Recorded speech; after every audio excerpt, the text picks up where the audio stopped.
Étranger. Quelque chose d'étrange que seule la Bible peut expliquer ce qui se passe dans le fleuve.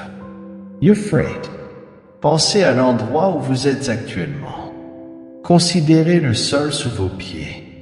Maintenant, plongez plus profondément dans votre esprit et réfléchissez à ce qui est au cœur de cette terre que nous appelons maison. Vous voyez, la Bible, la parole même de Dieu, nous donne des indices, nous donne des aperçus de mystères, événements au centre de la terre. Maintenant, laissez-moi vous dire, mes amis, ce n'est pas tout le soleil et l'arc-en-ciel là. Non, monsieur, ce sont des choses étranges, oui, très. Choses étranges que le bon livre dit sur le ventre de ce monde et les pages du livre de l'Apocalypse. L'apôtre Jean parle d'un puissant fond, l'image de mes amis est. En temps, c'est comme s'il y avait un tout. Royaume d'un vide cavernicole juste en dessous de nous. Pieds où les choses du monde spirituel sont confinées, il y a des êtres spirituels, armées démoniaques emprisonnés dans l'abîme. Pete, ce sont des êtres démoniaques emprisonnés dans chaîne en attente d'un moment elle.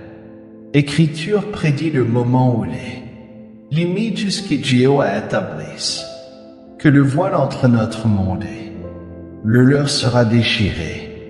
Et quand cela arrivera, ô chers amis, ces entités démoniaques, une fois confinées, inonderont notre monde.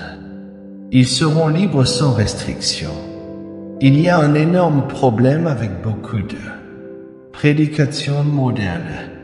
Beaucoup de pasteurs veulent tout faire en noir et blanc et coupé et sec pour qu'ils évitent les grands sujets comme ceci. Certains ministres vont même prêcher contre le fait qu'il existe un monde spirituel réel. Mais peuple de Dieu, il y a un esprit réel. Monde bien plus grand que vous et moi pourrions jamais imaginer un monde spirituel réel avec être beaucoup plus grand et plus intelligent que vous et moi. Dans cet univers où vous vivez là, sont des forces en jeu bien au-delà de vous et moi. Maintenant, ce royaume spirituel est vaste, incomprehensiblement vaste, peuplé par des êtres qui possèdent sagesse et puissance qui rendraient le plus puissant d'entre nous semble faible. Pouvez-vous comprendre l'immensité de notre univers? Pouvez-vous comprendre sa profondeur? Amis, notre temps sur cette terre n'est qu'un clignotement, un moment fugace. La plupart d'entre nous n'atteindront même pas 100 ans sur cette terre. Qu'est-ce que 100 ans dans la chronologie de Eternite? Nous pensons savoir beaucoup, mais en réalité, notre connaissance est limitée. Considérez ceci. Nous avons exploré moins de 5% de nos propres océans. Moins de 5%, oui, vous avez entendu. Que corriger moins de 5% du vaste océan bleu profond de notre planète reste un mystère. Et lorsque vous regardez le ciel, méditez sur cette humanité a seulement mis les pieds. Terre et notre lune, ce n'est même pas une fraction de la vaste étendue de l'espace. Seulement la Terre et la lune ont été visités par des humains, donc moins de 0,1% de l'espace a été explore. Si nous savons si peu sur notre physique monde, à quel point le royaume est-il mystérieux, spirituel, un royaume qui transcende notre réalité tangible. Il y a des choses dans les Écritures, choses profondes, qui vous font gratter la tête, surtout quand il s'agit du profondeur de cette terre. Nous pourrions penser avoir atteint le summum de la compréhension, mais les gens, nous ne faisons que gratter la surface. Nous sommes comme des enfants essayant de comprendre la mécanique d'un moteur à réaction. L'orgueil humain nous trompe en nous faisant penser. Nous avons tout planifié, mais dans la grande tapisserie de Dieu, notre connaissance est qu'un fil avant de nous lever. Pensant que nous avons toutes les réponses, allons nous humilier et reconnaître comme peu que nous comprenons vraiment du dessein de Dieu. Magnifique création vuée. Un aperçu. Ésaïe 55, versets 8 et 9. Pour mes pensées ne sont pas vos pensées, ni vos chemins mes chemins, dit le Seigneur, car autant les cieux sont plus hauts que la terre, autant mes chemins sont plus hauts que vos chemins et mes pensées que vos pensées. Le monde spirituel, mesdames et messieurs, est bien plus grand que l'esprit humain, bien plus grand que l'esprit humain, et cette Bible nous dit qu'il existe un véritable monde spirituel. Nous devons arrêter d'essayer de simplifier les choses pour l'esprit humain. La Bible nous dit qu'il y a des choses étranges sous nos pieds. Apocalypse 9, versets 1 à 3 et le 5e ange sonna, et je vis une étoile tomber du ciel sur la terre, et il lui fut donné la clé de l'abîme, et il ouvrit l'abîme sans fond, et il s'éleva de la fumée de l'abîme comme la fumée d'une grande fournaise, et le soleil et l'air furent obscurcis à cause de la fumée des pluies. Et de la fumée sortirent des sauterelles sur la terre, et il leur fut donné un pouvoir comme celui des scorpions de la terre. Mais aujourd'hui, nous ne nous concentrerons pas sur le puissant fond, mais sur le grand fleuve de l'Euphrate. Apocalypse 9, versets 13 à 15. Alors le 6e ange sonna de la trompette, et j'entendis une voix des 4 cornes de l'autel d'or qui est devant Dieu, disant au 6e ange qui avait la trompette, « Libérez les 4 anges qui sont liés dans le grand fleuve de l'Euphrate. » Et les 4 anges qui étaient prêts pour l'heure, le jour, le mois et l'année furent libérés pour tuer le tiers des hommes. La libération des 4 anges dans le grand fleuve de l'Euphrate marque un tournant dans le livre des Révélations. Les 4 premières trompettes étaient un avertissement, un appel à la repentance et une invitation à se tourner vers Dieu, mais les 5e et 6e trompettes étaient plus sévères et leurs jugements sont spécifiquement dirigés contre ceux qui refusent de se repentir. Au premier malheur, l'humanité n'est pas tuée mais tourmentée par des sauterelles démoniaques et leur chef, Apollia, le destructeur.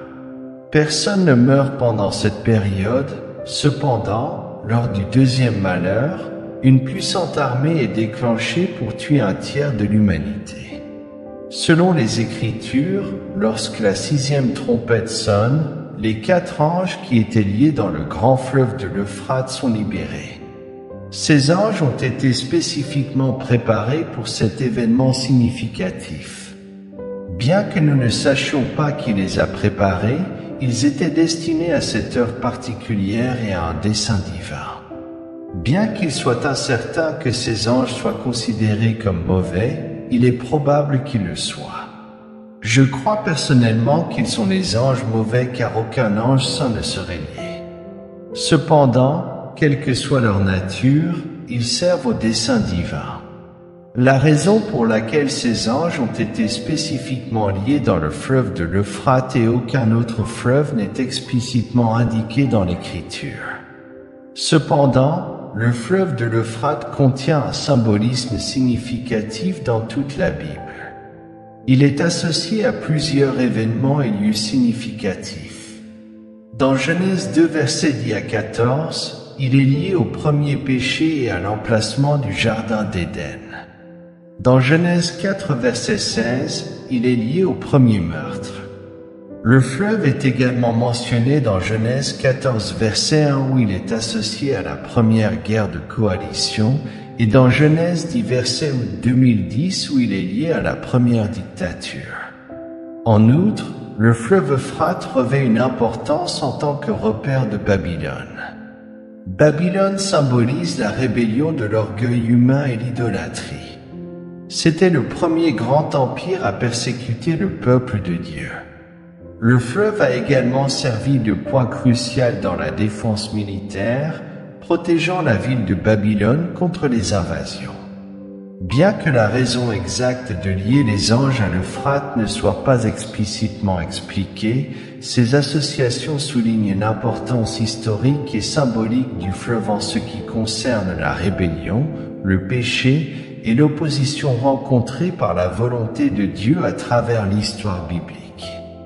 Apocalypse 9, versets 16 à 19, le nombre des cavaliers de l'armée était de 200 millions. J'entendis le nombre de chacun d'eux. Et ainsi je vis les chevaux dans la vision, ceux qui étaient assis dessus avaient des cuirasses couleur de feu, d'hyacinthe et de soufre, et les têtes des chevaux étaient comme des têtes de lions, et de leur bouche sortait du feu, de la fumée et du soufre.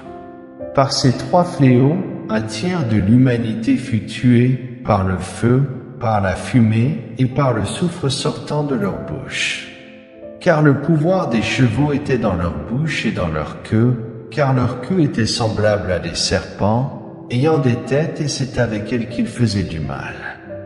La description des cavaliers dans Apocalypse 9, versets 16 à 19, est en effet étrange et grotesque, présentant une image vive de l'horreur et de la destruction, ainsi qu'une connexion avec le royaume démoniaque.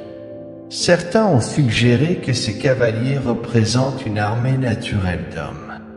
Cependant, après un examen attentif, il devient clair que la description ne correspond pas aux chevaux de guerre conventionnels ou à l'équipement militaire moderne tel que les avions de chasse ou les chars d'assaut.